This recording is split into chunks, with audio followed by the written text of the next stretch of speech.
Everyone, welcome back to the Purple Friday Show, episode 205, here after a Ravens win. It didn't go as I planned. I think I said 40-12 or something like that. I got to give look, I'll give the Rams a lot of credit.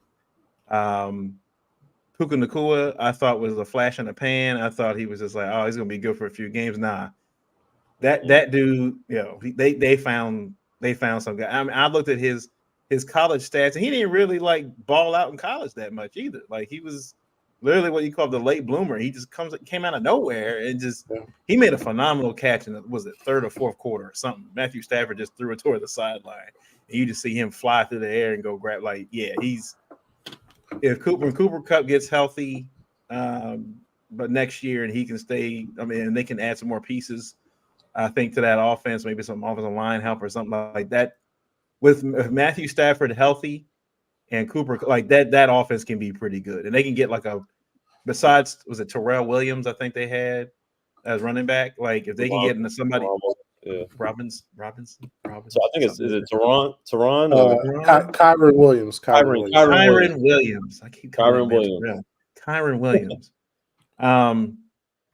If they can get like another spell back behind, like that offense could be serious. Now the defense is something to be, to be desired there. Aaron Donald can't do everything. Yeah. They did mention the amount of block. Like I think they said throughout the game on several occasions, the Ravens triple teamed Aaron Donald. It just goes like you can't just have one guy, right? Aaron Donald's great and everything, but if nobody else is going to contribute, we're just going to kind of focus on somebody else, So yeah, I think that was a great thing for the Ravens. They did a really good job scheming, keeping Aaron Donald. I don't think he recorded a tackle or a sack in that game. Right. So did a good job keeping Lamar clean. The big plays downfield, obviously, we had talked about this for weeks. If they can finally hit on those, Isaiah Likely, going in motion and going down the sideline like untouched. But I did like the fact that after he caught the ball, was able to get past a defender and get into the end zone. And then, of course, Odell getting his catch. And instead of being a center fielder, he turned around like several times to try to track where to find the ball and was able to contort his body in a way that he could catch it. It was underthrown. But the wind was somewhat of a factor in that game because usually Lamar doesn't underthrow passes. He usually overthrows guys, so you could definitely tell when was a thing. But Odell catches that ball to one and then rolls into the end zone for a touchdown. And then, of course, at the end of the game, I think with under 2 minutes left or around a 2-minute warning, Lamar on a 3rd and 17 after a play was after they called should have been an incompletion. They called it a sack. Called it 3rd and 17. Lamar throws a dart into the end zone to Zay Flowers, and then right back. Actually, I got a video of that real quick. I'm going to show that the Lamar touchdown and the Zay Flowers. Let's show that real quick.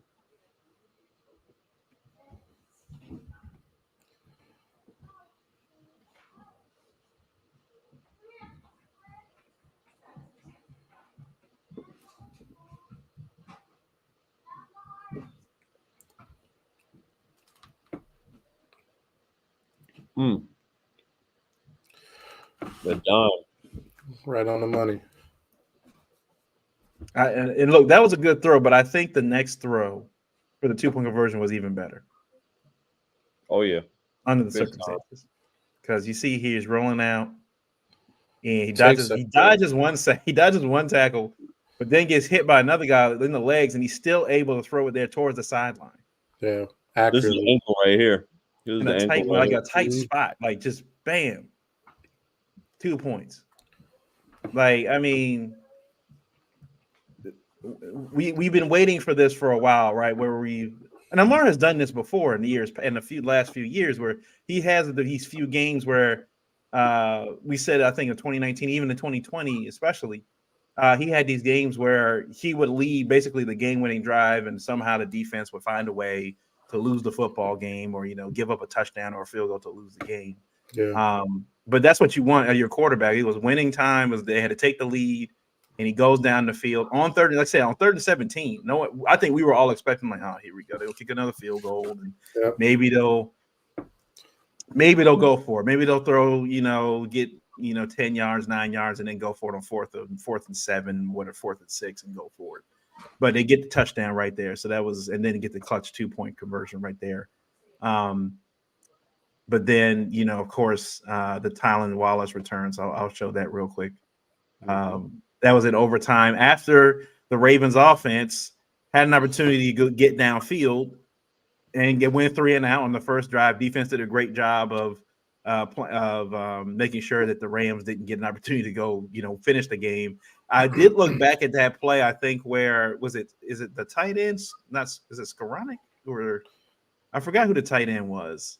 Not Skoranek. It's that third string guy they got. Anderson or something. I can't remember his name. Yeah, so I remember he basically dropped the ball, but Roquan Smith was right there.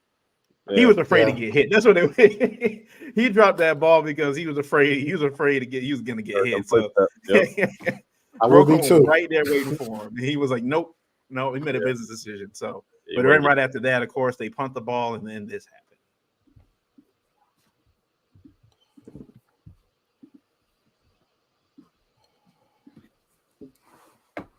I was just wishing, please no flags. Please no flags. Right, please no flags. That was what I was saying the whole time in real time. I mean, I was up out of my seat. That right, I could not believe he did when not he got back up. Yeah, I thought everybody was down. Slipping and falling all game because of how wet it was, and he stayed up. Touchdown. That crowd was crazy. That lower bowl, they went insane. Through the TV, like the crowd was nuts. Like it was insane. I thought he was going to call a block in the back with that guy right there. And Kolar's block. I thought people were going to call that one. But he was already close. Yeah. But look, phenomenal block by Justice Hill, staying on his guy. Oh yeah, that was the one. Being aware at the end. Yeah. Being aware of what was going on and just staying in front of his guy, making sure he didn't get loose. Not the most gracious dive in the end zone, but I mean, we'll take it. Right. It's your first one.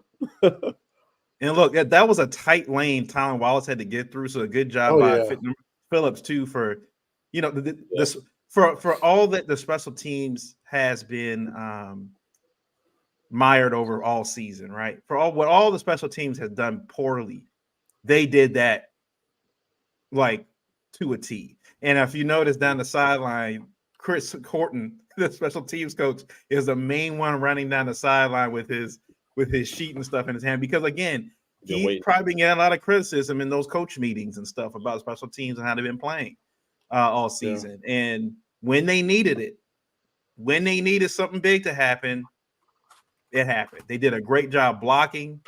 Everybody stayed on. They didn't let the moment get to them, and because we know sometimes those players will kind of be in the moment and look around and forget about where they kind of are and do stuff. But Justice Hill staying on his block, I think took a look back and saw Wallace coming down and was like, "No, I got to stay a little bit longer," and just kept him in front of him. And that was a phenomenal play. And then I love the video they think they showed of Lamar Jackson, like as he's on the sideline, he's looking at the screen and then holding everybody back, making sure they don't go on the field first. Then he tosses his helmet off, and then it's the first one down there. And I think I said in the group chat, I was like, usually you see quarterbacks on the sideline, they go like touchdown, and then they'll walk off to the center of the field, shake hands, and kind of walk away. Lamar was right in the middle of that, and I think that's what we haven't seen since 2019, right? This team, kind of everybody cheering for each other. Yeah, we saw how Tylan Wallace played in preseason, and I think guys have been, you can clearly tell that everybody in that locker room was just waiting for Tylan to get his chance, right? Waiting for him to get his opportunity, and you could tell when he got it, like that. The whole team, everybody. I don't think there was one guy that was just standing on the sideline, maybe outside of Kyle Hamilton, who was hurt, but everybody was ran down there. Everybody. I mean, Kyle went down there too. That's what they were talking about it on there. He did. Kyle went down. Yeah. Okay. Yeah. So it was like, I was shocked. Fan video. That made me feel better. I'm like, well, he's not that hurt. He can't be that hurt. I mean, right. He did practice today, so he did practice today. But that's the team in general, though, because remember the beginning of the year, like when Geno first started getting his picks, and everybody was like rooting for him. Everybody was like lifting him up, encouraging him, especially when he didn't run the one for a touchdown. Everybody was encouraging him. He got his second pick. They're encouraging him. When we get up to 4 picks, they're like, you know, Gino, you deserve all this. Like everybody's like pushing everybody, celebrating everybody. And the Ravens culture right now is like insane. Like this is like 2019, but a little bit more. So Yeah, I Yeah, love it. it tells you that they all about winning. With your point that you said, Miles, when Lamar was like the first one down there, he just came off the field after going 3 and out. right. Like the mentality is winning by all means, and a lot of quarterbacks. The reality is that coming off the field after getting a 3 and out, he's probably frustrated, probably disappointed. Nah, stuff happens.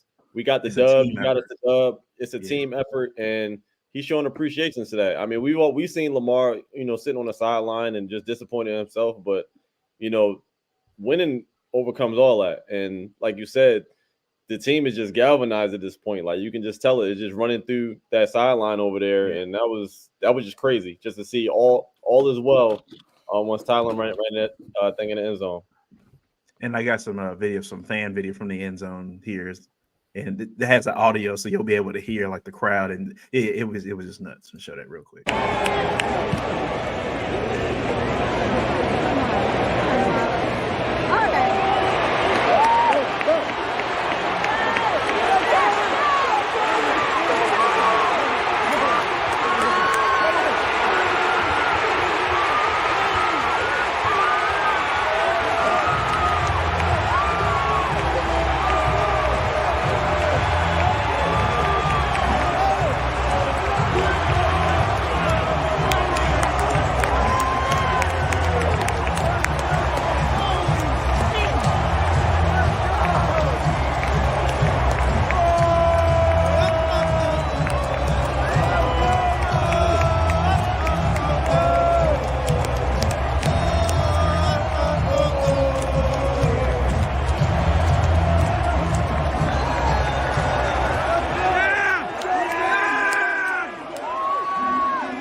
Flowers and likely dance off. Yeah, I love. Like I said again, it's just like everybody on this team seems to just be like there for each other.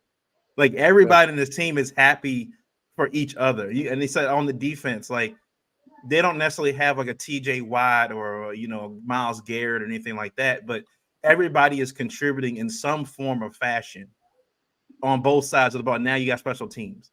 Like again, you have a unit again that's been mired and all this other stuff, from the beginning of the season with blocked field goals and not punting the ball well and not returning the ball, like calling fair catch when you should be returning the ball, like all this stuff. And they get a big play and a big game where they needed it. And then to compound on that, you get the Chiefs lose to the Bills this week, and then the Dolphins lose on Monday night. To the Titans. So I mean that made the win against the Rams even bigger for the Ravens. You got two teams vying for first place, and those teams lose, and you have a big win. Which it was going to be a hardball game, right? It looked like it was going to be that. It's exactly. Yeah, it looked like it was going to be a hardball game. Yeah, I saw McAfee's comment about playing. He's like, yeah, he's like it was nuts. He's like, if Baltimore has home field advantage of the playoffs, it's going to be a problem. You could tell with it been raining all game. Everybody was in ponchos. I mean, the seats were wet, pants were probably wet. It was uncomfortable, I'm pretty sure. But when Tyler ran that ball back, it made everything worth it at that point. That crowd, I saw people throwing water bottles and like that. Like it was an event. Like at that moment, it was an event. Like even when Lamar got the touchdown and then Zay got the 2 point, like the crowd was going crazy. Like insane. I've never seen the crowd like that crazy. Like I haven't seen it in a while. Remember like the 2019, like before COVID, the crowd was so insane, but now they're kind of like up and down. Even though the atmosphere is like always really good and you do all the spectacles, the crowd is starting to get back to what it was in that special year. So like I hope this continues. We need that energy, man, especially if we get home field advantage. It wasn't even like fully packed out. Like the lower bowl was fully packed out. Obviously, with some space up high, but you can tell like I seen some footage from like different people that were at the game, and they were getting decibels like over 105, and it was like Yeah. no near Real field loud. capacity. So it was just crazy. Like you would have thought you was like one of the video game crowds, and just people just jumping up and down. I'm like, yo, Yeah. it was special. So I mean, all in all, now look, Kyle Hamilton obviously got hurt during the game, um, and you could clearly tell the defense was impacted by that because they had obviously Geno Stone in there, and then they had Arthur Millette playing kind of that role a little bit. He struggled a lot, I think, during that game, especially in the second half. Um, I'll ask you guys real quick. I think we talked about it in the chat, but the Marlon Humphrey, I think I posted in the chat. Would it possibly making him play the Kyle Hamilton role for a little bit? Like I don't. I mean, he's not 100%. We know he's not 100% healthy. He's healthy enough to play at this point. But with how he's been playing on the outside, we saw the Steelers game against when he was against George Pickens, and we saw it 3 times against when he was against Cooper Kupp, and it's just not there right now. And I don't know if it's ever going to be there for the rest of this season. He's played 2 or 3 games. He gets hurt for 5 or 6 weeks, and he plays a couple games again, and he gets hurt again. And that's the way it's been this year. I think, and as of right now, look, Darby. And I'm not. I got to look at the snap counts and all that stuff, but I think Darby and Stevens, for the most part, have been doing a pretty good job on the outside for the most part. Yeah. I just with the teams coming up, with the Jaguars, and you got the 49ers and the Dolphins coming up. I'm just not. I don't like Marlon on the outside, and I'm just pose it out there. Do you think that it's feasible maybe that Marlon plays the Kyle Hamilton role? Not necessarily safety, but the kind of the position that Kyle kind of plays in that defense. Yeah, I think that's realistic to say. I wouldn't be surprised if they did that. I actually kind of wanted them to do that anyway. When he first came back off of his surgery, I thought that they would maybe have him more of like inside. I mean, we got the depth at corner at this point where we can kind of play with those numbers and keep Kyle out there as well. I mean, luckily it seems like Kyle was back practicing today. Not sure if he's going to go for Sunday, but I would like to see both of them on the field. I mean, Marlon, his issue hasn't really been, he's still a dog. Like, he's still a good player. It's just that I think fresh off of the surgery and fresh off of the calf, having him on the island way too many times on Sunday, I think that was like just a problem. But in the inside, I feel like he can kind of play a game where he can kind of just do him, and he don't really have to do nothing specific. All you do is attack what's in front of you. So I think that'll probably be like an easier role. I can definitely see him playing more of an inside slot, Kyle Hamilton type position. But even when Kyle Hamilton comes back, I kind of want him to kind of stay on the inside. I don't really necessarily need to see him playing outside, at least not for these next couple of weeks until he shows us that he's fully back. But I do think it is beneficial to still have him out there. It's just that putting him out there on the outside, on the island, on top of that is just not beneficial to what our defense is trying to get done. Yeah, and I mean, Marlon is at his best in the slot anyway. I always thought that, what Wink wanted to do when we had Marcus Peters was have Marlon in the slot. They were hoping Brandon Stevens would develop into an outside corner. So you would have Marcus and Brandon on the outside and Marlon in the slot. Now, defensive change. So I don't think we're doing that traditional. We're not doing a traditional corner in the slot, but I would like to see Marlon more on the inside. When we're not running the 3 safety look, have Marlon more in the slot. I mean, Darby has been playing out of his mind on the outside. Good. You know what I mean? So you want to keep him out there. Brandon Stevens, All-Pro Stevens. I mean, he gave up 58 yards and a touchdown this game, but I'm not bailing on that. But Marlon is going to do his most damage from the slot. He doesn't have that deep speed anymore. Like, it's not there. He's had multiple injuries, and he doesn't look like he can hang. I mean, granted, I'm not going to go crazy over him getting toasted by Cooper Kupp because I don't think that was a speed issue. That I think at all. That was technique out of position. Yeah. Whole lot of. I'm gonna say my pause now, but him being able to turn his hips, he's a little bit more stiff in the hips. So, so that's more the problem than his speed. But I just think it's not there, and I think he'll do best in the slot. I think we got to make a change. I mean, the defense is playing so well when he was out. They played so well when he was out the other week against the Chargers. So, I mean, I think we got the guys. We got depth at corner. I think he needs to play a different role. And if Kyle can't go, put him right there in the slot. But my hope is that Kyle's in there, man, because I think Kyle is truly I love Roquan, love Geno, love Matabuke, but Kyle is our defensive MVP. I think he does it in so many different facets. He does it in man coverage. So I'm hoping he does play, but if not, Marlon needs to be in that slot. He does not need to be on the outside the rest of the season. Yeah. Yeah, it's I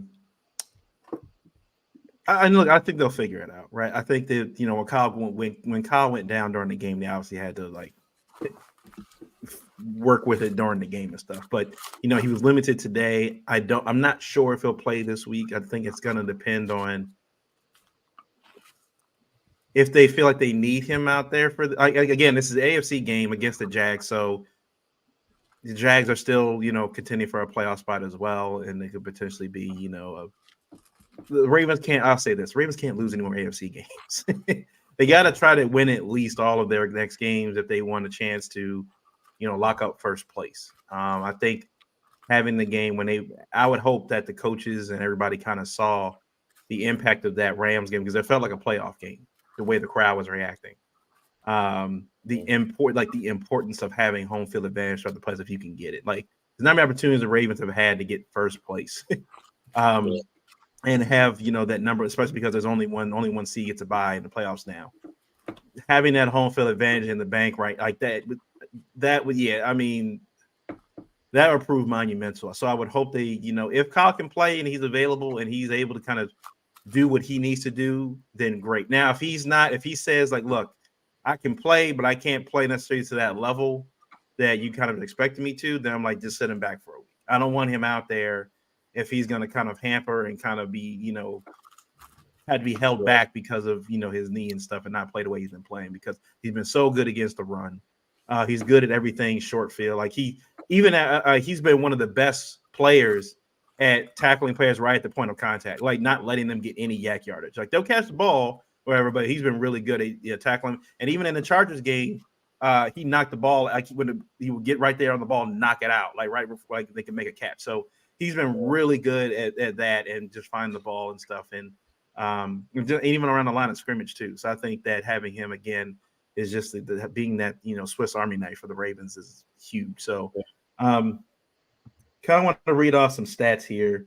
Lamar led the team with rushing and 70 yards. I think I talked about it with Travis in the post game. But, again, Keaton Mitchell only had 9 carries for 54 yards. I think he had that one good run in the beginning of the third quarter, and then after that, you didn't see him anymore. And if this goes back to I didn't watch the press conferences or anything like that, but Harbaugh has said before that we have certain a number of plays listed for Keaton, and then that's kind of it. And it's like, so you ran them all in the first half. That's how that works. He was averaging 6 yards a carry, 6 yards. He was getting yardage. Like I don't understand sometimes. We won the game, but had we lost it, we could have looked at that right there. Like that's why we lost the game. It's like you're not running the football effectively the right way. And when you got a guy like Keaton Mitchell, and look, Gus only had 6 carries, 15 yards, so it wasn't his day. It wasn't his day.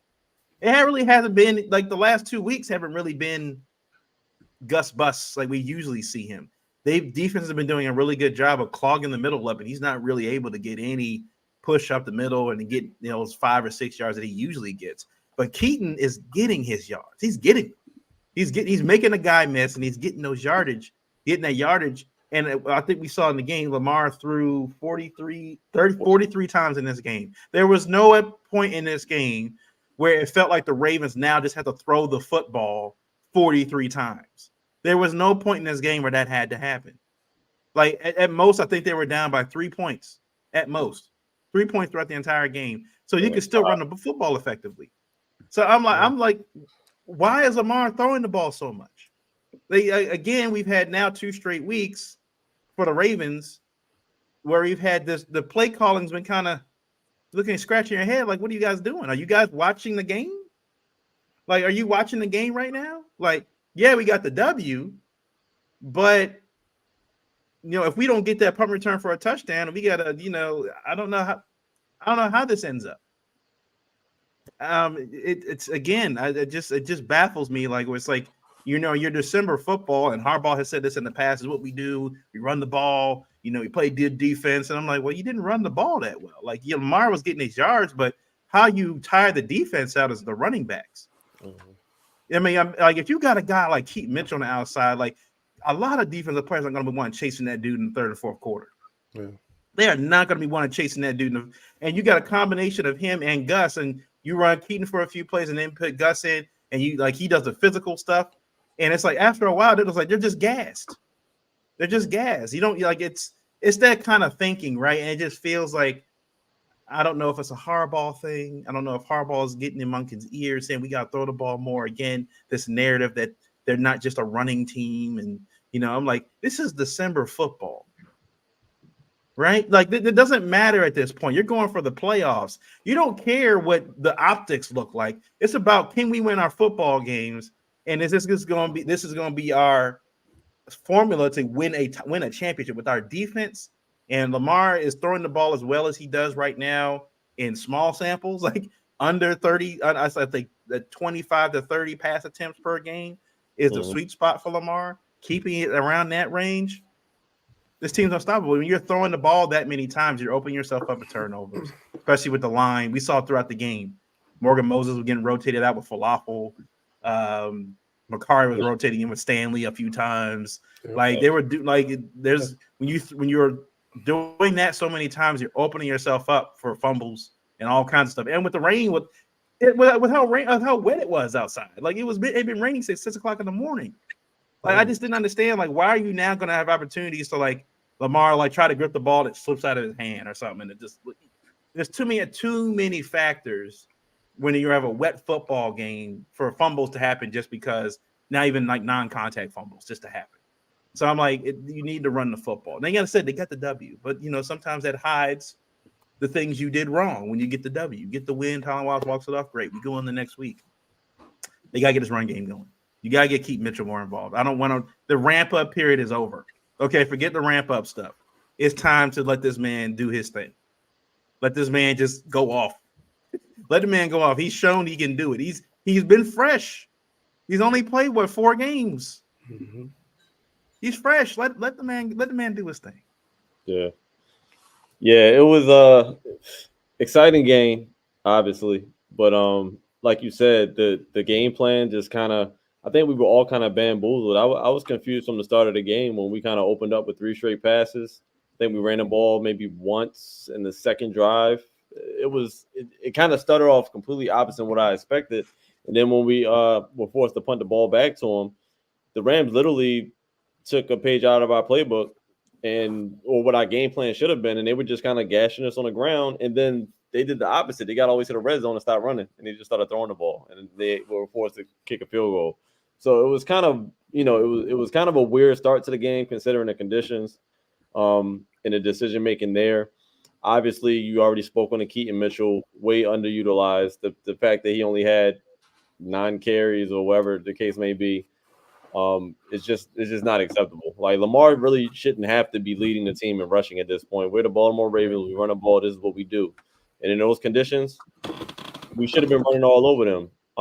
I'm not mad at the rotation that they had going with the offensive lineman, because it did seem to work in the passing game. I mean, Stanley definitely looked a lot more fresh than what he's been looking in these previous games. So maybe it seemed like they did that a lot in the beginning, and they kind of went, saving him for the fourth quarter and things like that. It seemed like it did the trick. Like you said, we triple team Aaron Donald pretty much the whole game. But that's not going to be a luxury in a lot of these games. I mean, they just didn't happen to have anybody else who was really about that on the D line that could kind of enforce some type of real struggle. Lamar did have to kind of buy time and things like that, but he just happened to be excellent that day, and he made the big plays when we needed him.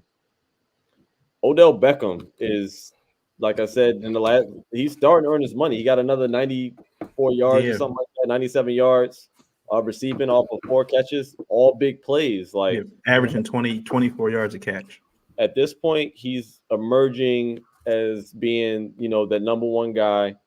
Zay Flowers obviously is big play Zay as well. He got to catch that ball, but conditions. I'm shooting him some bail for that, and he always kind of seems to make up for it, even when he does make a mistake.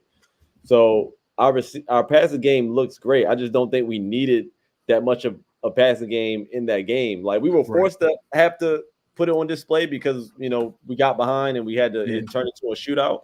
But if we would have started the first half off with kind of more of imposing our will on the ground, I think we kind of would have been better off. But offensively, like I said, I like what I see. I just did not like the play calling and what I've seen in a lot of these Ravens games, and this is my big offensive concern going forward is the play calling towards the end of these games. So one example, obviously, Lamar had to kind of overcome a lot, whether it's the play calling and everything like that. He did what he had to do to kind of put us in position to win that game, and he ended up tying it in the fourth quarter. Taking the lead in the fourth quarter and converting the epic 2-point conversion that was probably one of the best throws of the year so far, just as far as execution and the pressure and all of that stuff. But the fact that we went into overtime, and it's kind of like, where are these plays that we're breaking out for overtime? It's like you ran out of plays, and then we're just kind of trying to find something random to get a first. Like, there should be a game plan for all phases of the game. And I think some of the plays that he was running, like just the drop back, pitch and catch, like that's not going to get it done. Like if we don't get these first down, we don't score in this, we're most likely going to lose the game. Like, that's just kind of how it goes. You rarely get the ball back after you go 3-and-out in overtime because you've already lost the field position game at that point once you put it away. And I just didn't like the play selection there. I don't even know if we ran the ball in that. They ran it once on the first down. The Gus, it was like a negative. It was like no yards. Yeah, so they threw the ball 2 plays after that. 2 downs. Yeah, so they went kind of the predictable route, which I get it, but it just I just don't. Sometimes the play calling, I think they can do a better job at just strategizing for more of those type of scenarios, because for the rest of the season, that's what it's going to be. We don't have an easy game left on the schedule, like at this point, even including the Steelers, because it's still our divisional rival. They're going to want to spoil our efforts in the playoffs and all that kind of stuff towards the end of the season. So that's really my biggest critique. And as far as defensively, it's good to see that we were able to pull out the win with Kyle being out the game, but we could have closed it out in regulation. Obviously, we didn't force them off the field at the end. They were able to drive down the field rather quickly and tie the game up. But they did what they had to do in overtime to get that to force their hand there. But it was good to see that they were able to win without Kyle Hamilton in this game coming up against the Jags. If we are going to sit him, I hope we do sit him this week. And not have to pay the price and have to sit him, for some of our more, for another important game. Not that this one isn't, because this is very important. But Trevor Lawrence is a little hobbled. Christian Kirk is gone. Like, if you have to sit him, this is the game to sit him, because these other teams are full power. The rest of the game is going to be full power. And Marlon, we already discussed it on top of the show. Just would love to see him kind of play more of an inside role and let him kind of like a free safety on the inside and just do his thing underneath. And I think, I have the utmost faith in the guys we got on the outside. I got utmost faith in Brandon Stevens. I got the utmost faith in Darby. They've been kind of doing it all year when they've been asked to. And, I really got no gripes. And Madubuike, another sack. Like, I think next week 10. He got his goal. He said goal this year was 10. So. If he gets 11 next week, it'll set a record or tie a record for consecutive sacks, I think. And I feel like he's gotten a sack almost every game. So 11 will tie it, and if he gets one more in the following game, that'll break the record. But like I said, the money truck is backing up, man. Like every second, that money truck is getting heavier and heavier. But it wasn't the best defensive showing. We got to show up that run game. I don't know what's going on with the run game. Yeah, I don't know if give up 100 it's yards individual efforts or whatever the case may be, but they're getting it too easy. Like they're getting the yards way too easy.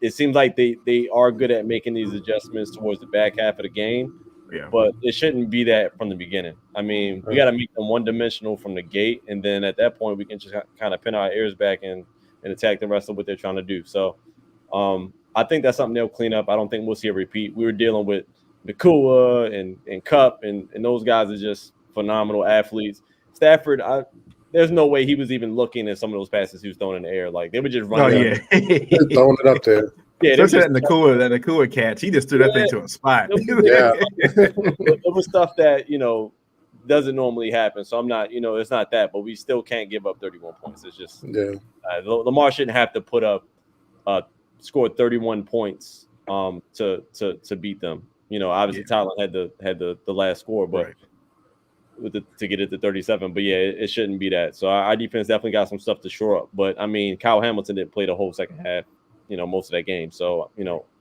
we were down. So overall good showing. Very exciting game to watch. I love Tylan Wallace and just stepping in there when he wasn't even just coming in there, not even expecting to have that role and just to dominate after all he's been through with injuries and coming back. It was just an awesome way to seal it off. I'm happy for him, and I'm actually excited to see him. I think he takes another one back next week. I think he runs another one back next week. Okay. I think he started something. So that's my take. Very exciting game. Loved it. Loved the win. Loved watching the national media still hate on Lamar this week, but it's fine. We're gonna make them eat their words. Good win. Yeah. I love the win. I love the win. Man, I'm just going to go a different direction. I just want to show gratitude to the Ravens for pulling this out. This is a game we've lost all season. And for us to be able to pull this out says something. I mean, there's just an aura right now around this team. And it's like we're starting to hit that stride. It's not perfect. It's not pretty. But, hey, we survived the Harbaugh game. That doesn't happen often. We survived the Harbaugh game. Yeah, surviving John Harbaugh. Yep. I want to kind of just talk about like Todd Monken. I love Todd Monken's scheme. I think the actual scheme, the plays, the philosophy is great. The thing that scares me come playoff time is his feel for the game. Yeah. Corey says the scouting report, Lamar will have plenty of time to throw. That was true. The weather was terrible, 18-mile-an-hour winds. The ball was ducking out there. If it wasn't for like great adjustments and catches by our players, the ball was a little rough. So, you want to be able to adjust in those standpoints. And the fact that you can't see that Keaton Mitchell just has the hot hand every game. He hits a big play and you don't keep feeding the hot hand is very concerning to me, because what are you going to do come playoff time? Because I would hate for us to go in the AFC Championship game and Keaton Mitchell runs a 40-yard touchdown and we don't see him the rest of the game and we lose. Yeah. You know what I mean? There has to be a feel for the game. So that's concerning to me. I applaud our offensive line for playing well. I applaud our receivers who have just continuously gotten better throughout the season after that 15-drop game from early in the season. I applaud Lamar because, through whatever, he just makes plays. But I'm concerned about Todd Monken and his feel for the game. And it's the same concern that I have with Greg Roman. Todd Monken has a better scheme and packages and combinations than we've had in a while, but I still have the same concern about the feel for the game. So I want to start there. Defensively, we talked about Marlon. I'm hoping Kyle can come but I want to debate Corey real quick on Kyle. Kyle is defensive MVP. They run away from Kyle. I watched the All-22. They run away from this man every game. When Kyle comes in that box, they run the opposite direction. He is the MVP. He impacts every play on that game on the defense. But the thing that is concerning for the defense, I know I'm getting critical after I showed love. Oh, by all means. The pass rush outside of Justin Matabuke, where is it coming from? Where did Davion Clowney go? Yeah, he was nowhere near nowhere. I mean, put out an APB, like put out a milk carton. Like I haven't seen him lately. Away, away. Yeah, you give us a 2-game flash, man. It's like away went away. Yeah, man. You were teasing me, you got me there, and then you just left me. You know what I mean? So I don't know, man. We got to get the pass rush from somewhere. It can't be just Justin Madubuike like throughout the rest of the season. It has to come from multiple places like it was early on. I mean, I think as much as we blew coverages in the game, the lack of pass rush really hurts. Because I mean, Matt Stafford had some time in the backfield. So I'm concerned about that. But overall, I'm happy we won the game. I'm not going to harp on the middle of the field looking like Moses splitting the ocean or the Red Sea. I'm not going to act like that wasn't a big deal because it was. But I think it's fixable. I think there was a lot of moving parts with Kyle getting hurt, and we were trying to adjust. Marlon, worst three-play stretch I've ever seen in a player's career. I'm okay. I'm just glad we won. We survived Harbaugh's stupidity. I think this team has what it takes to go all the way, but these are my concerns in us getting there. Only team that can beat us is us and Harbaugh. You can add Arthur Millette to that list. He did not have a good game either. Yeah, I think. Look, to give some, he'll be fine. He'll be fine. To give some bail to him, I think he was playing out of his normal role. Like he was. Yeah, like, all right, He's a 20 snap guy, and what did he play about 40 to 50? Yeah, I think he was like, I'm not used to being out here that long. He's like JaVale McGee, man, in the NBA. You give that man a 10-minute stretch where he can go and do his goofy thing, and then you take him out of there. Yeah. So I think that was it, man. I think he'll play better with a limited role. Yeah, I'm not worried about him too much. Yeah. I like what Corey made a good point about Bateman and him and Lamar don't seem to be on the same page. They did show one clip of, I think, when Lamar missed Bateman deep and Bateman just stopped running through the route. Like he got to the top of the route and just stopped. That play pissed me off so bad. And Bateman tried to, I got to catch up. Like by then it was already too late. Like it was. I was pissed. If Bateman keeps running, he walked right into the end zone. Like that wasn't the first time he did that either. And you wonder why Lamar be unthrowing some of these passes because it's like, damn. Like, do I even trust you to go hard on this play? Like, I don't think Bateman does that all the time. I think he does run full speed most of the time. But, like, you can't do stuff like that in critical points of the game. That's a touchdown if you're running. Like it clearly looks like to me that Odell is the only one he really trusts right now to throw the deep pass to. And I think he's throwing Odell the ball. Do you see how hard he throws Odell the ball? Even on a slant route. He throws a bullet That one catch that Odell had in that Chargers game, the slant route over the middle. Oh my God! That thing was like 100 miles an hour. He was like it was crazy. Like, it was so crazy. That's how he's able to get so much yak off those quick slants because the ball is gone so quick. The defense don't even have time to react to it. Odell's already across the middle of the field. Yeah, it's and then, of course, we didn't even mention Harbaugh throwing the challenge flag into the middle of the field and realizing I think Travis and I talked about, like, I think Travis, you brought it up in the post game, like, when did he realize that he messed up? It was like, I think before that flag hit the ground, he was like, oh, crap. It was at the point where Harbaugh realized he up. Yeah. That was one of the worst challenges, like, because all scoring plays are reviewed. The referee even came in and said, like, all scoring plays are reviewed, so we charging y'all a timeout. Thank you. And then Harbaugh tried to play it off at the end. Yeah, I was trying to get us a timeout, so because they were throwing some looks that I didn't like. So I was just trying to get the timeout there to defend the 2-point conversion. But you wanted to rush to the line and convert a 3rd and 7.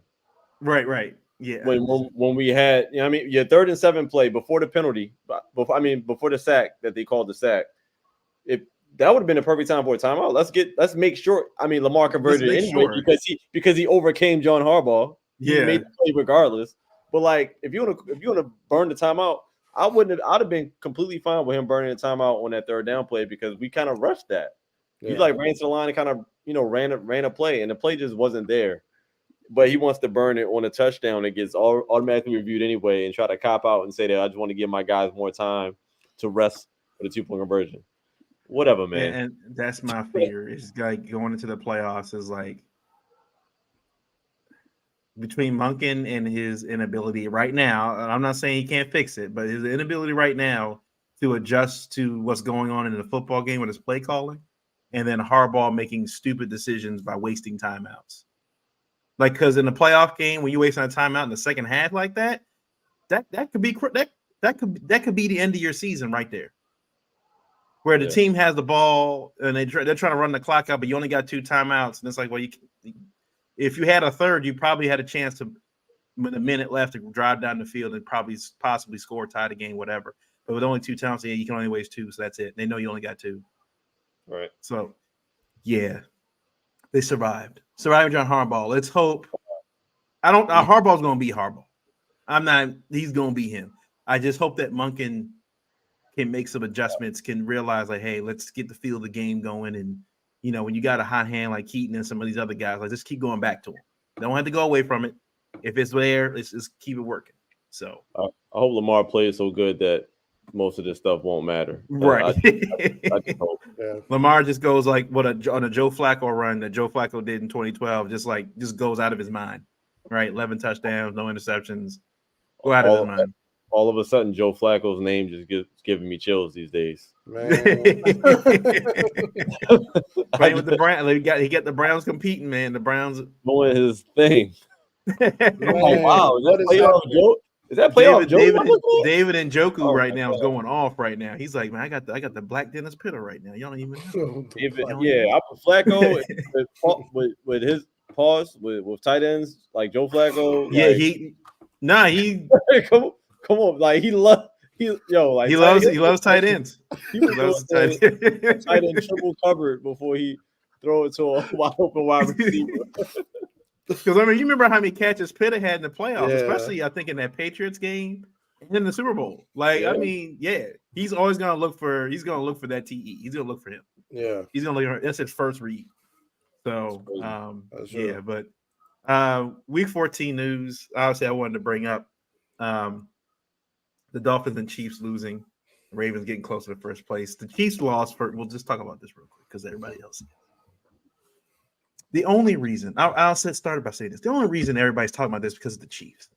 If this was the Raiders, if this was the Buccaneers, the Bears, everybody's like, this team. This is a reason why this team is inept. This is the reason why this team doesn't have it together. Poor coaching. Players don't know where they're supposed to be, and then moved on to the next segment. But Patrick Mahomes, literally, I forgot that player's name where he was trying to go after in the NBA. What was it? Trying to go after LeBron. After LeBron, he was running across the court and stuff, trying to get past. That's Patrick Mahomes was ready to fight that referee. I have never seen Pat Mahomes lose his cool like that before. Never. And with Andy Reid and Pat Mahomes and the press conferences after the game saying, man, you can't let that happen that way in a game like this, and playoff implications, and you just can't make you ruined a great game by that call. I'm like, he was offsides. Now look, referees make bad calls all the time. We've seen the NFL, right? All the time. They got that one right. And they showed the Dolphins game, I think Monday night. Jalen Waddle was in a similar position with his foot on the neutral zone. They didn't call it. But look, referees don't call holding calls all the time. They don't call defensive pass interference all the time. There's a lot of plays they don't call. Either they miss it, whatever, overlook it. It happens sometimes. Yeah.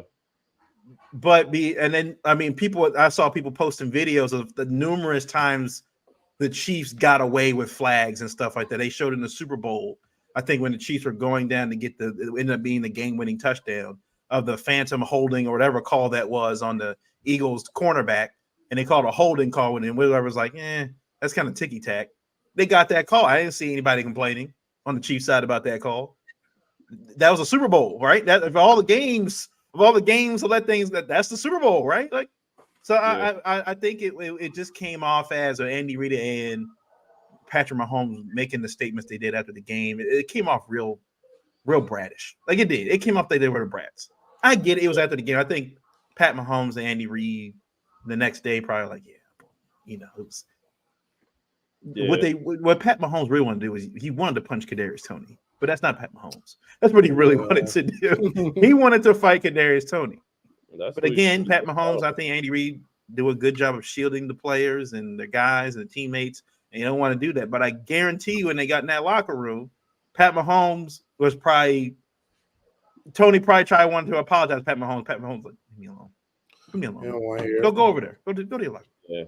Like you too many times this year, Tony has cost his team games. Yeah. Too many times. At least 2 or 3 this season alone. Yeah, you made some great plays in the Super Bowl in February this year, but this year, it ain't working, man. And look, it's not just Tony. Valdez-Scantling not catching the ball. Sky Moore barely on the field at this point. Like I think they said they lead the league in drops with 33 drops by this team. They've lost at least 2 games this season just on drop, like by not catching the football when they're supposed to.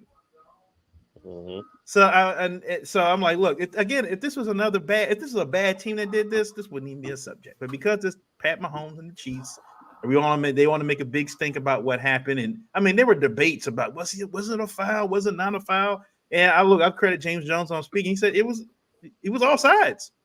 Because I guarantee you, if the outside linebacker was in the same spot and they threw that flag on the outside linebacker, I guarantee the Chiefs wouldn't have complained about getting an extra 5 yards. He was offsides. And Tony, when they showed the replay, I guess the play where Tony was supposedly checking with the ref, he just did it by muscle memory. He went up to the line, just went like this, looked at him, and then looked right back. Referee didn't. If they were like several former players have said, like the referee isn't going to yell all the way down the line of scrimmage, like, "Hey, you need to get back." If you're usually right there on the outside near them, they'll tell you, "Hey, you need to move back a little bit." Yeah, he's right down the line of scrimmage. Like, I'm not yelling all the way down there to do that. So, and a few other people like, well, they shouldn't have called that because linemen line up like that. They give them warnings and stuff like that. Agreed or whatever. That happens during the games, right? And I brought up to some people like, look, let's remember 2018. The Saints are playing the NFC Championship game against the Rams. And I think, was it Brandon Cooks was going deep for a touchdown? And that Rams defensive back blew up Brandon Cooks. Yeah. Clear defensive pass interference and was not called. Saints went on to the Super Bowl that year. Yeah. It happens. It happens. It was not called. It happens. Yeah. Now, look, I agree with Peyton Manning said. I think Peyton Manning was right. Like, if you're going to do that on defense, where if you're going to blow the play dead or legal procedure or whatever you want to call it, then just blow the play dead. Don't let it go. Yeah. Just throw the flag, blow the whistle, play over. I agree with that point. But to argue the fact that Tony, it should have been called. He was offsides. Clearly offsides. Him and outside. The helmets of the outside linebacker and Tony were nearly touching. So I'm like, look, I'm not going to make excuses for a guy like Tony that has been making mistakes all season. Okay, I think that the refs get a lot of flack, and deservedly so, all year for the bad calls they make. But I think in this instance, we've seen the Patriots get away with stuff like this with Tom Brady. We see Peyton Manning with the Colts get away with stuff like this all the time. We've seen the Chiefs get away with it. Chiefs, I mean, I'm saying the Chiefs get away with it. Have we seen it throughout the years get away with this kind of stuff? So I'm like, yeah, I think Mahomes and Andy Reid, their anger was directed at the referee because they could. Yeah. They didn't want to obviously cause any other media attention by yelling at Kadarius Toney. If that had happened, that would have been a firestorm in the media. Yeah, Chiefs are imploding, blah blah blah. So they didn't want any of that. But I guarantee you, that's what that was directed at. Kadarius Toney. I got no sympathy for the Chiefs, man. Like Patrick Mahomes, the way he finished that game off with after the game and the way he acted, even when he was going to go, greet when Josh Allen came over to greet him, he still complaining to Josh Allen, like Josh Allen he give a damn about you complaining about a call. Like he's acting like it was something personal towards them. And I'm like, it's not personal towards y'all. The flag was in the air before, like, as soon as the ball was snapped, the flag was in the air because he lined up. He lined up inappropriately. The back of his heel was touching the nose of the football on that line. It wasn't even close. Like, he was clearly offsides. He was covering up the football. You're not supposed to cover up the football. It's a flag. Like, you can't do that. The warning is a courtesy. It always has been a courtesy. It's been like that since high school football. That all these guys have played high school football. It's a courtesy. Sometimes you get the warning. Sometimes you don't get the warning. Sometimes you wilding so much that it's like, nah, you wilding. Like, that's on you. And like you said, Miles, he's lined up all the way on the inside. It's not like he's an outside receiver and I'm standing right next to the ref, or I can turn my head and look. Like, no, you're. How are you not even looking at how are you looking at the football and just leaving your feet there? And realize, I think I'm a little too far forward. You're the closest receiver to the ball at this point, the way you're lined up based on that formation, and you're looking directly at the football, and you think you're cool. You think that makes sense?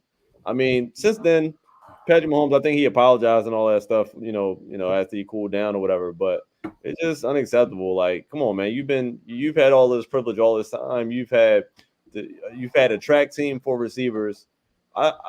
It just is what it is. It's your fault that the season's not going this way. I don't want to hear this receiving core is bad. This receiving core is bad. No, because Lamar's had a worse receiving core for every single season besides this season. Mm-hmm. Like, he was literally something that we've dealt with, and we've been still held to the same standard as a Patrick Mahomes with way less. So, no, I don't have sympathy when you're crying about a call that y'all don't even deserve because y'all not going nowhere anyway. Like, whatever y'all do, y'all going to have to travel to it, and y'all not going to be the same team away.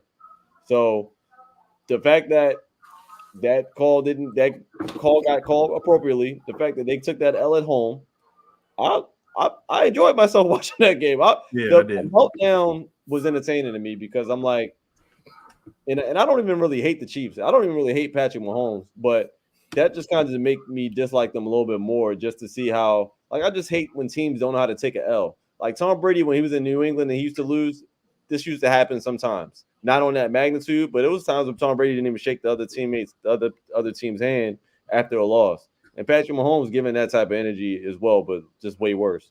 But it is what it is. Like I said, no empathy for them. It was a foul. Everyone knows that except for the Chiefs apparently. So, it is what it is. We move forward. They caught that L. Hopefully they catch another one before the year's out. Yeah, I don't really care about the Chiefs, so I'm going to just keep it blunt. They aren't the same. They're overrated. They're not that good as they used to be. Patrick Mahomes can't carry this team by himself. Travis Kelce can't carry them either. Their receivers are terrible. Their defense is all right. But other than that, I don't think they're that great of a team. Keep losing. That's all I got to say. Are we going to the Dolphins next? No, you mentioned like when the Pats did. I remember that Monday night game where Tucker kicks the field goal over the top of the goal post, and Belichick like tries to basically yank the referee back. Like, wait a minute, I want my piece. Game's over. Referee's like, game's over, man. Like, it's good. Game's over. Like, peace out. Like, you got to complain about that was definitely a Patriots move that it felt like. Oh, because at the end of the game, why'd you make that call? If the foul is a foul, I don't care when it happens. Right. A foul is a foul. Like, that shouldn't have ended the game. Like, because it was a great lateral play to Kadarius Toney to win the game. They didn't know what the result was going to be. They didn't know the result of that play. The referee threw the flag threw the flag when the ball was hiked. So I was like, I didn't know that was. I was supposed to know that. I didn't get the script today. That's you trying to say? Pat Mahomes like, you got the script. You're supposed to know that he was going to lateral the ball. Like, the referee didn't know what the script was, so it's like, look, he threw the flag right then and there. Like, it's, come on, man. Yeah, it just came off as, it really came off as, come on, man. Like, for the first time, y'all gonna probably have to play an away game in somebody else's house. Ooh. That's what it really is. Y'all can't play in the confines of Arrowhead. Y'all a little scared. Y'all scared. Y'all can barely win there now. Yeah. They really in trouble. Not that good. What I hate about it is that all they talked about all week was the Chiefs. No one even talked about the Bills winning the football game. Yeah. The Bills are in the playoff, trying to get back into the playoff hunt with a big win against the Chiefs, and no one talked about that. Playing great. Everything football. was just about the Chiefs and the foul and the offsides. That was it. Yeah. The Bills are a better team right now. Like, So look, if I'm the truly Bills, I love if I, as a fan who likes to watch just the media, how people talk about football. I felt bad for the Bills. Like, you didn't give us credit for the win. But if you're the Bills, like, fine, keep overlooking us. Don't even let us focus on next week, and we just keep on moving. Because again, you would think they would talk about the Bills, right? They got the Cowboys this week. They got the Cowboys. Yeah.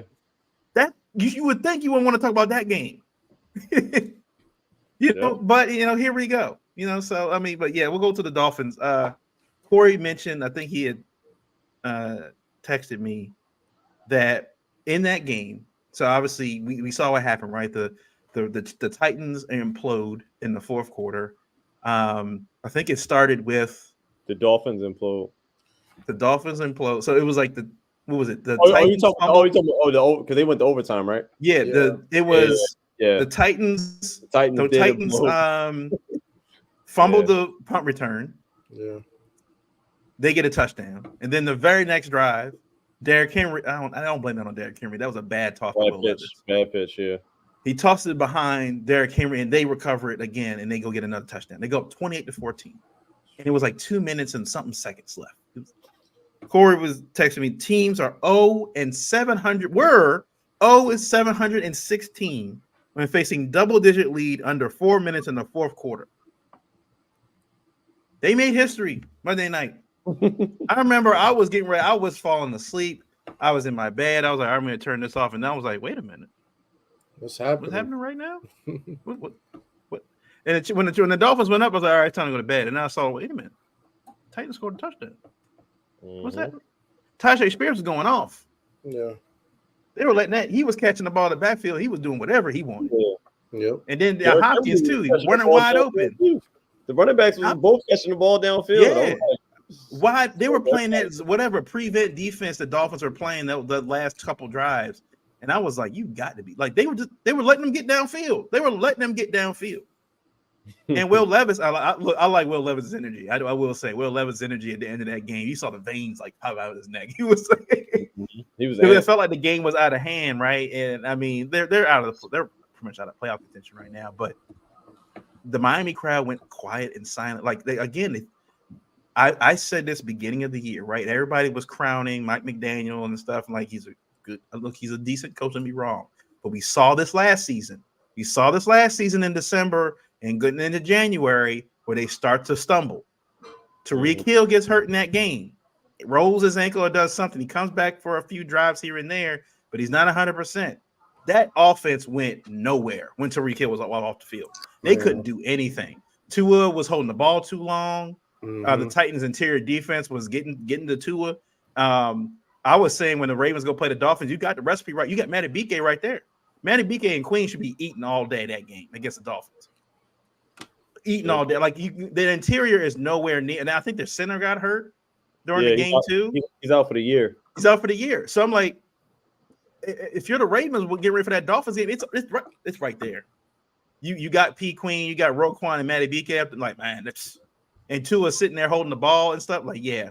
So, like I said, look, Tyreek Hill got hurt. Jalen Waddle didn't do much of anything.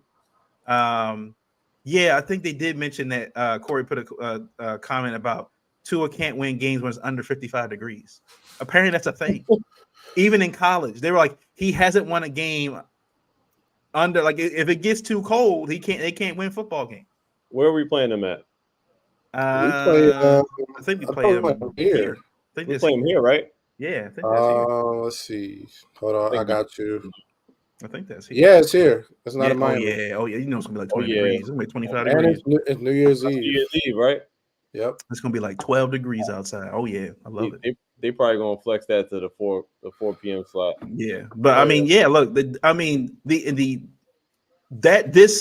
could be the start of the Dolphins again. Again, I've said this to people. This could be the start of the Dolphins starting to fold a little bit. As good as that speed they have on offense is great and everything, but when it starts getting cold outside, that speed don't translate that well when it's 12 degrees, 20 degrees. It don't translate that well. And now they played in Miami, obviously, but when that offense focus is too centered around Tyreek Hill at this point, they can't do anything. He left the field and they couldn't do anything. They couldn't do nothing. They couldn't run the ball. Tua was overthrowing his running backs. Like he looked all out of sorts when Tyreek Hill left the field.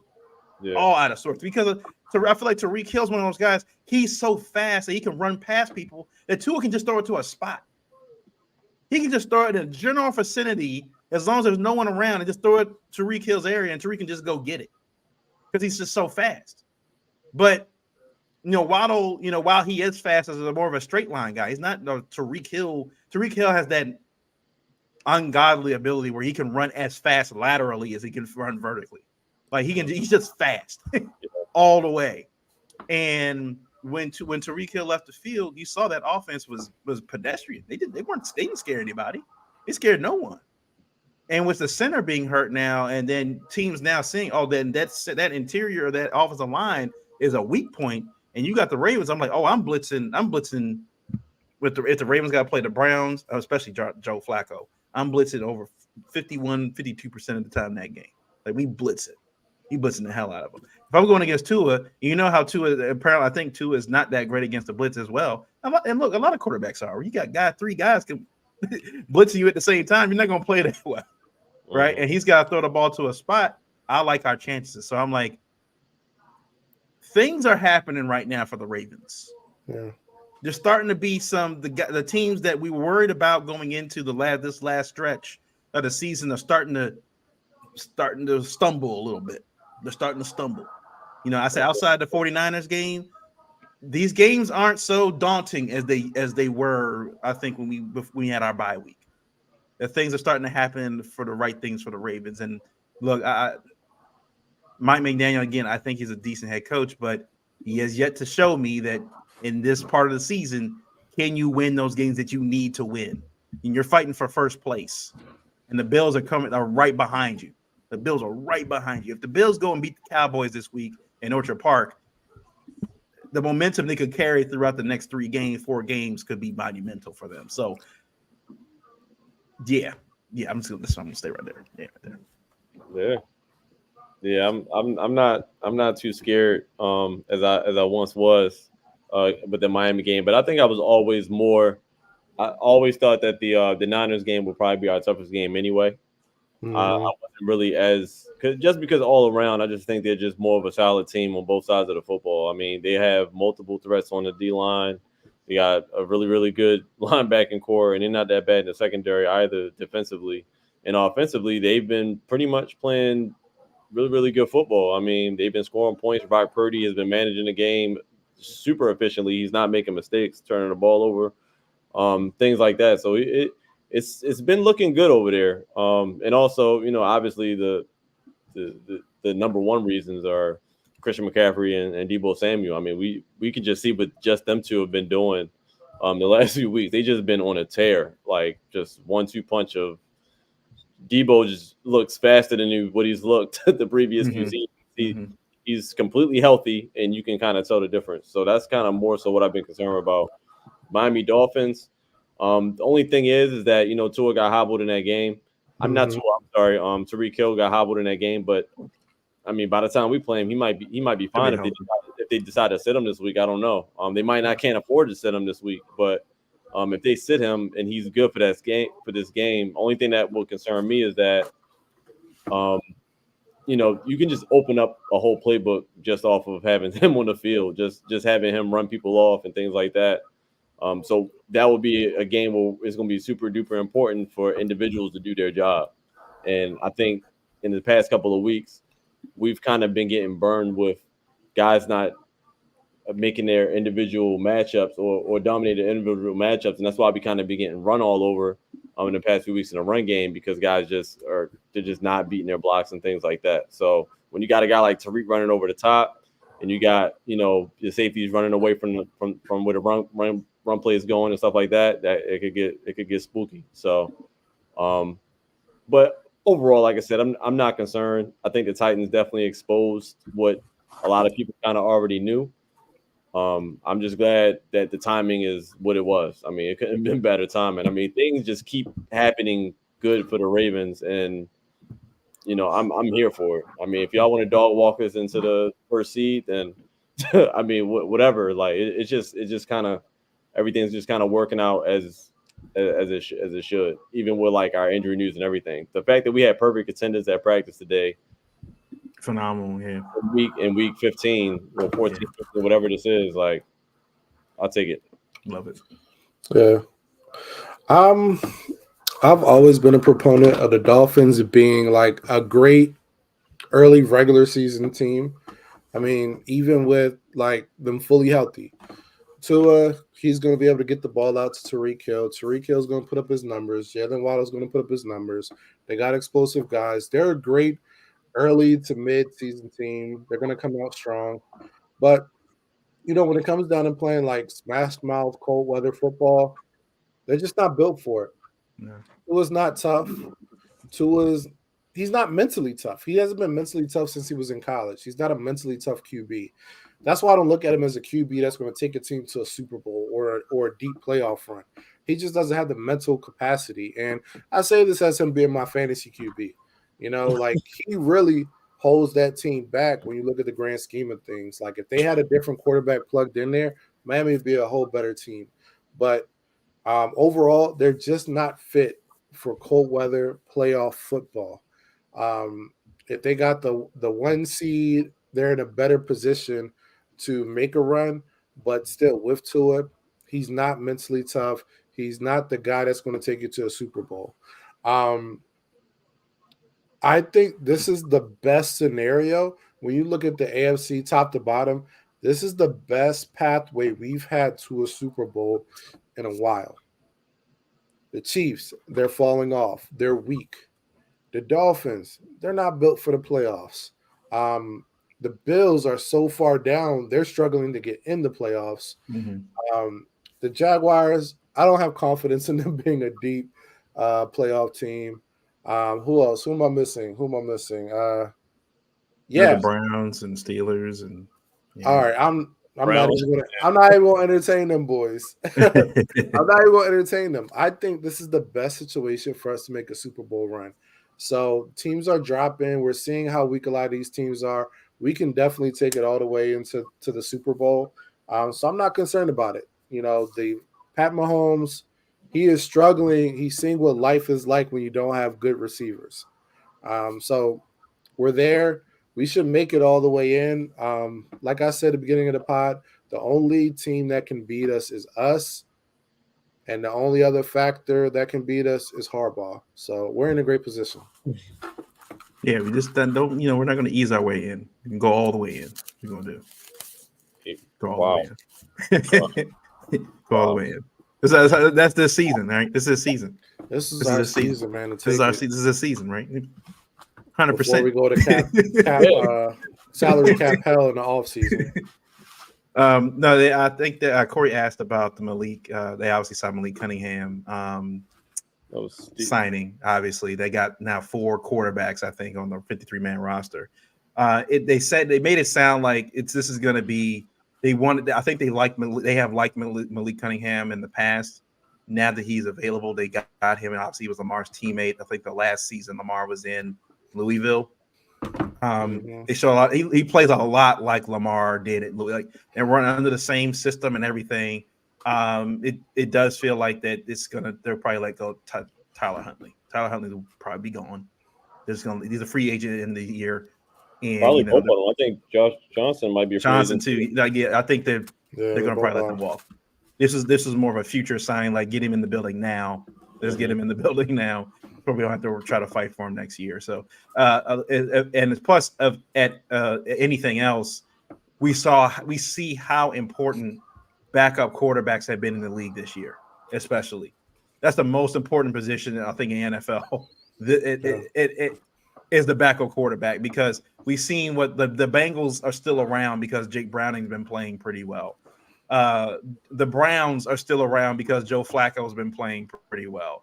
The Colts are still hanging around because Gardner Minshew has started to play pretty well. So I'm like, the backup quarterback position has been extremely vital to teams that still have playoff hopes. So I think the Ravens are looking at it like, look, we saw Tyler Huntley last year, and the ball wasn't coming out that fast, and it seemed like that gear was starting to go a little bit, and they're like, I think we want to get somebody that's a little bit closer to Lamar's skill set than that. Yeah. Malik, I think, fits that bill for them. But yeah, let's get to the preview for this Jags game. Ravens Jags, right? So Ravens are playing Sunday. Was it Sunday Night Football again? Night. Mm-hmm. Sunday Night Football, 8:00, and they're playing in Duval County, as they like to say. I do like to get down to Duval to watch a game in Jacksonville. That would be nice. I want to be more in Jacksonville than that. Yeah. So look, I think you already said, Trey. Like Christian Kirk is not. He's obviously out right now. Isn't Zay Jones dealing with some DUI or something like that? It happened. Like he's been playing. Yeah, he's been playing. Okay, so he's been getting in trouble in Duval apparently. But Trevor Lawrence had that scary injury 2 weeks ago, and ended up losing that game to the Bengals. I can't believe he played through that. The way he looked, like I said, we talked about it the last episode where that man was walking down the tunnel, and he looked like he was done. They shot him up with something. I don't know what he took, but I need that. Took some of that Aaron Rodgers ayahuasca, whatever that was. He took a little bit of that. He got the mushrooms. He took something because he's been And look, they played the Browns last week and they lost. Right? They've lost to the Bengals. They've lost to the Browns. Yeah. So I mean, and that was that last home game. It's gonna be hard. It's kind of hard for me to kind of calculate how the Ravens will play in this game, just because Trevor Lawrence did get hurt and I think was missing most of the second half. But I think this isn't the same Jags team I felt like that we played. What was that last year, where they came up to? We played them. Did we play them in Jacksonville or we played them in Baltimore last year? I can't remember. We played them away or home. But that was a game that got away from us. We're another game where it was like that Bills-Dolphins game, right? From last couple seasons where we were in control and then we lost it in the second half. And I think Mike Preston made an article in the Sun about, the Ravens didn't win great against the Rams, but that should be the rest of the NFL should be afraid of the Ravens at this point. And look, Mike Preston has been usually the most critical guy of the Ravens. He has been for years since covering for the Ravens for the Baltimore Sun. But him making that statement is, like you said, Travis, we usually lose those games against the Rams, right? Yep. We usually lose those games. And they won it. And I think that's the turning point is the Ravens, they're not winning a lot. And I think that's the microcosm of the league this year. There are a lot of teams not playing good football throughout all four quarters, but they're finding a way to win football games. And I think that's going to be the difference for the teams that make it through the playoffs is it's mucked up. The weather isn't great. A lot of things aren't going in your favor, but you can still find a way to win this football game. Get the stop when you need to get the stop. Make the throw when you need to make the throw. Make the catch when you need to make the catch. And I think that the Ravens are doing this at the right time. They're going into Jacksonville. They feel good about themselves. I think, again, I felt like this Rams game was more of a tune-up game for them. They've been off for over 2 weeks, close to 2. Like, they've been off for a little bit. And they looked like that first half looked a little slow. They looked a little like, okay, let's get in the gear. And by the second half, they kind of got back in the rhythm. And I think for this game, like, look, Trevor Lawrence, he's a good quarterback. That doesn't scare me right now. The only person I'm worried about is Travis Etienne. Yeah. Travis Etienne is a hell of a running back. And he's a healthy. And we saw what Kyron Williams did against the Ravens this past week with 100 yards on the ground. So, and he's definitely more of a, Keith Mitchell, J.K. Dobbins type. Like, he's more of an outside. Like, he's gonna get 20, 30 yards on a rush. Like, he can get that. And he can catch the ball in the backfield too. So this, like you said, I know Christian Kirk and them aren't, in the game. But if Etienne is, healthy, this is maybe one of those games where you might want Kyle Hamilton in this game, like that. He would be that difference in stopping Etienne. I think if you stop Etienne for this Jags offense, I don't think they can do much of anything else. Their main wide receivers hurt. I think the secondary again does a decent enough job. If you put Marlon Lamar on the inside and allow Stevens and Darby to kind of do their thing, they play well. And then again, you like you guys said, you weren't getting a pass rush from the outside, but maybe you get one in this game with Owe and Jadeveon Clowney and some of those other guys or whatever, Robinson and whoever play out there as well. Again, Roquan and Queen have been playing phenomenal football. I think, Trey, you posted, I think, on your story on Instagram of Queen, like literally running through the tight end to get into the backfield to make a play in the backfield for a tackle for loss. So the linebacking core, again, I say that the middle of that Ravens defense is just stacked with all pros right now. Matabika, I think, at this point is an all-pro defensive tackle. He's the best defensive tackle right now, I think. And you got Roquan and P. Queen both with 100-plus tackles. And then you got Marcus Williams, who has been playing a lot better now. It feels like he's not the one-arm bandit anymore. It feels like he's actually got that arm is starting to get a little bit more wiggle, and he's able to do more. He can use both hands now at this point instead of just the one arm now.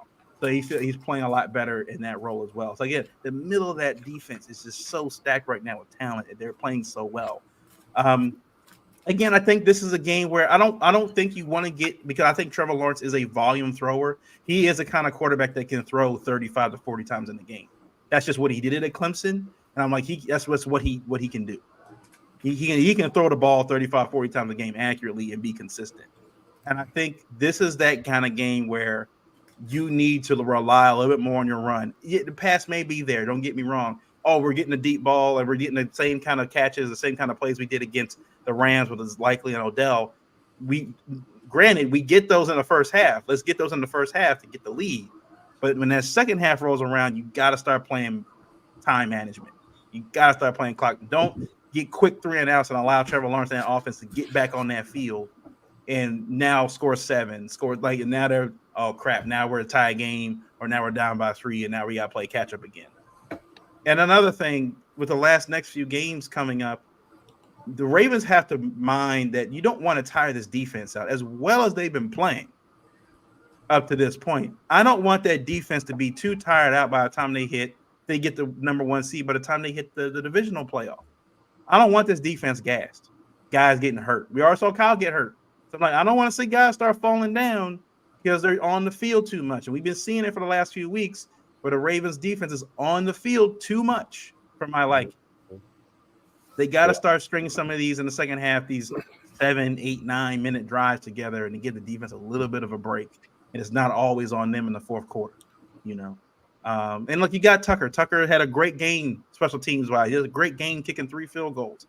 I think he's now back over 90%. He's back. He's number 1 again. He's number 1 all time for field goal percent. He's back number 1. So that was a good game for him. You got Tucker too available to you. So I think there are opportunities in this game where if you need to kick a 45-yard, kick a 45-yard. It's whatever.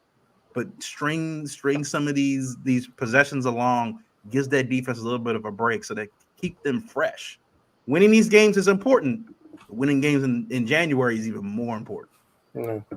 Yeah, absolutely. I think one of the main keys to this game just got to be defensively wise.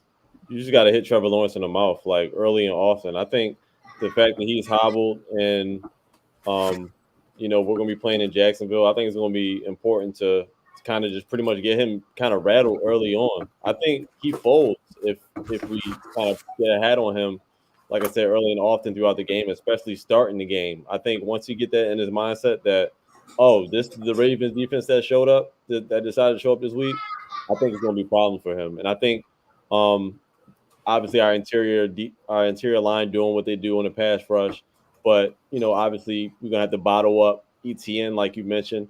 I'm more concerned about ETN in open field than anything. And the wheel routes, the jump offs in the flats, that's kind of where that's like his bread and butter right there. He does run the ball well between the gaps and things like that, but I think we can kind of contain that. I think we're not going to show up with the same mistakes that we had in this Rams game. I think they're going to fix that, but I don't want them to lose sight of him getting onto the outside or him being an outlet to Trevor Lawrence when he's getting chased. So I think obviously that's the main factor. With Christian Kirk being down, full confidence. Even if he was in there, I think I have full confidence in our secondary. Long as they have the right strategy, like some of the stuff that we talked about, not having Marlon outside on the island.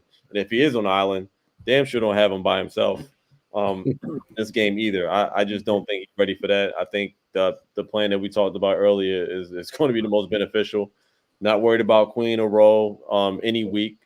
I just think that we need our D line to kind of keep keep our linebackers clean so they can run around freely and make the plays that they have to make. So defensively, hope Kyle Hamilton can go, and if he does, that kind of eliminates all my concerns at that point. I think we'll kind of take care of Trevor Lawrence. I'm not really concerned about Trevor Lawrence too much. Offensively, I think an emphasis for this game offensively is for a fast start. I mean, we cannot start this game like we've kind of started the other games. Like we need to drive down the field, score, but then follow that up with the same thing. I think even some of the games that we've started off fast this year and we've scored on the first drive, we followed it up with not even half the same effort on the following drive and the drives after that. I think we kind of dominate early on. I think the game is over by the first half if we can kind of do what we need to do, and that means establishing the run game early, and then open it up, to whoever we need to open up to. As far as Odell, Zay, likely, Bateman just is going to have to. He's just going to have to step up. Like in my mind, he's kind of a bubble player at this point in our offense. I mean, I'm not saying that this season, but I think at this point, every game is kind of going to be a tryout for him to remain on his team. I mean, I don't see the effort that, at this point, he's been back long enough to whereas we should see a lot more production than what we're getting out of him. And like I said, I don't know if it's Monken scheme where, we're going to him early, but he just disappears in the second half of these games. It's not like we just don't see him anymore. We see him like in the first few plays of the first quarter, and then it's just nothing. So I would like to see him stepping up, but hopefully, he won't have to as much as well. So I think we got to let our playmakers make plays. And Keaton Mitchell is one of the top playmakers we have on our team, and him carrying the ball 6 to 9 times is unacceptable. So I think we truly need to roll with the hot hand this week.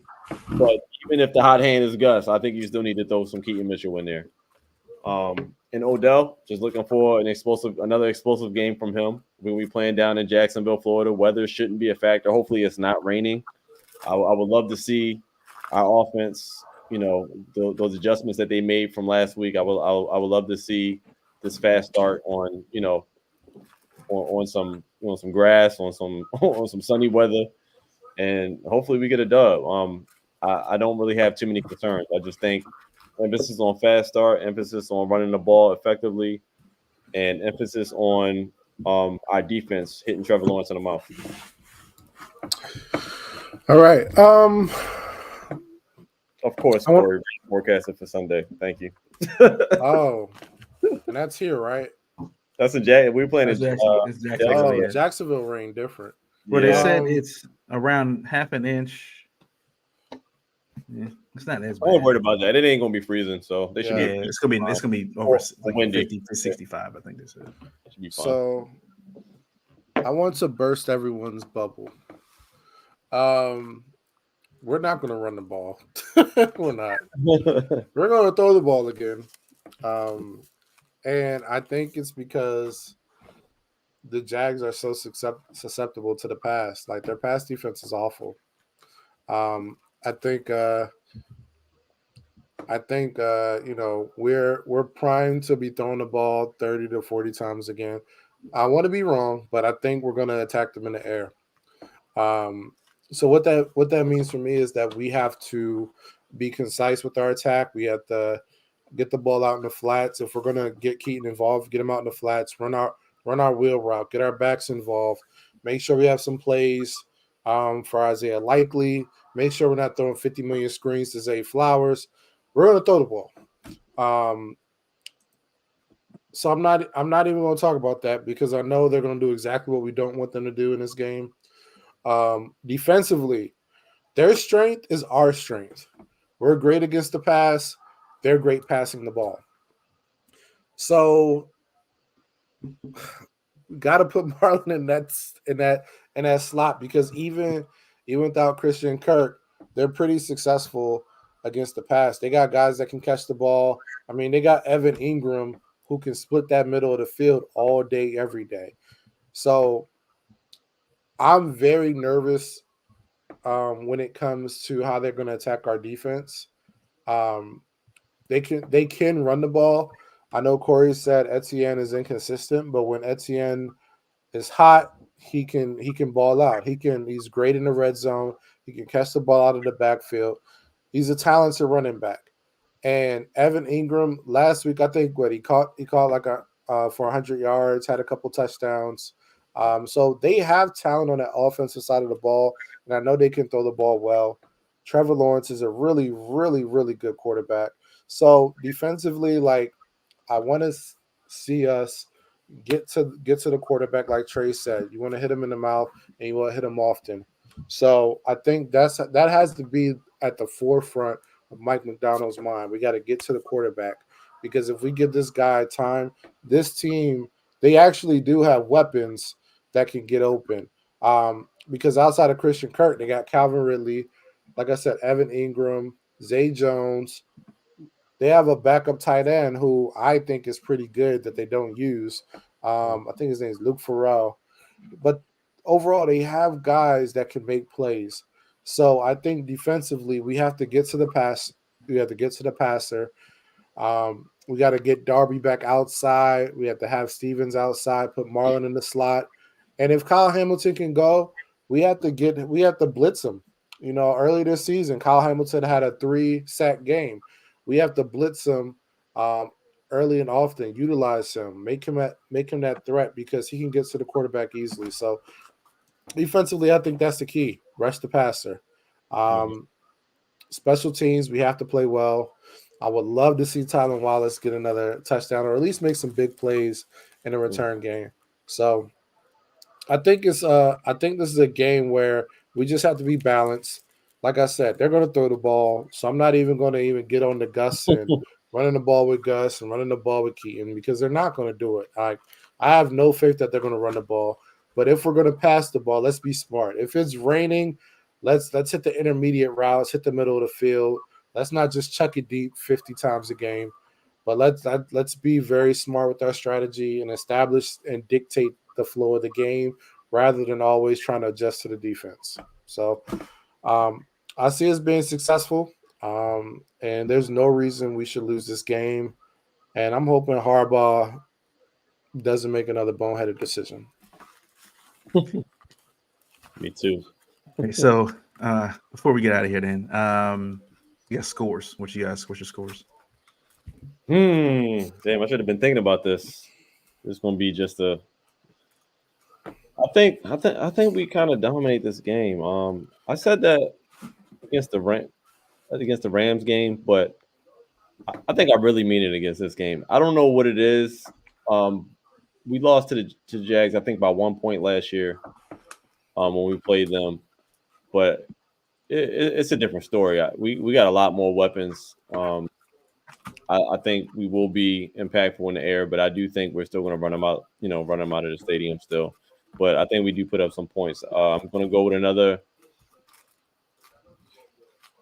I'm going to say 33.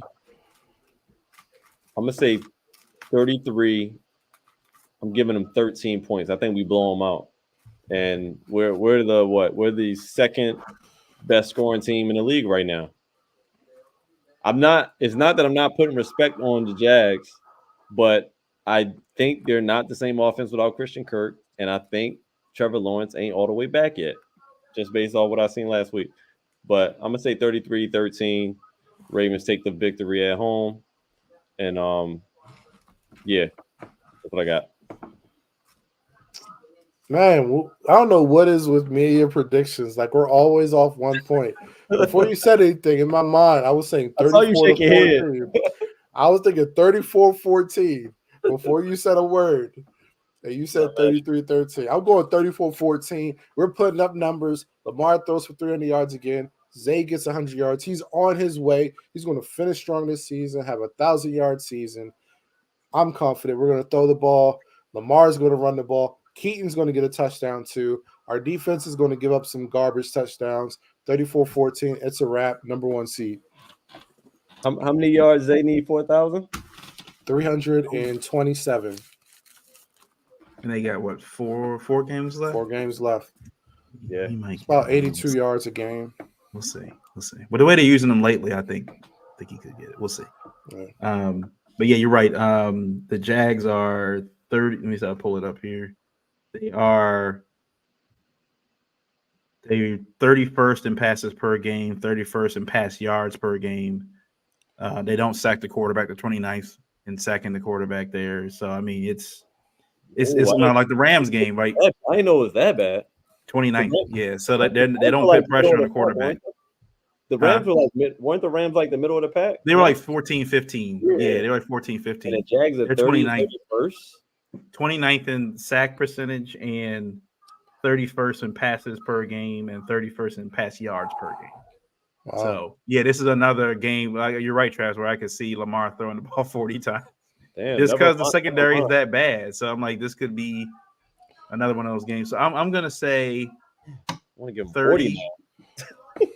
30 to 20. 30 to 20. They gave up 311 to Flacco, so. Yeah, I know, but I don't want. I did 40 last week and I got burned, and I was like, I don't know. Well, I got close. They were the 30. So was it 37, 30, 31? Look, I'm not going to say 40. I think I said 33. So you were so. I think the Ravens are going to score fairly quickly in this game, and I feel like they'll just kind of play keep away for the rest of the game at that point. That's another thing I forgot to mention. We haven't been dominating time of possession in any of these games. That had not been a that was a thing on the Greg Roman, right? But we have not done that really. I would like to see that. I think that's going to be critical in the playoffs. Yeah. That's going to be critical. Start practicing that time of possession domination. Yeah. So I'll say 30 to 10. But 30 to 20. 30 to 20. 30 to 20. Oh, okay. 30 to 20. I think I brought it down. I said 30 to 20 before, and I brought it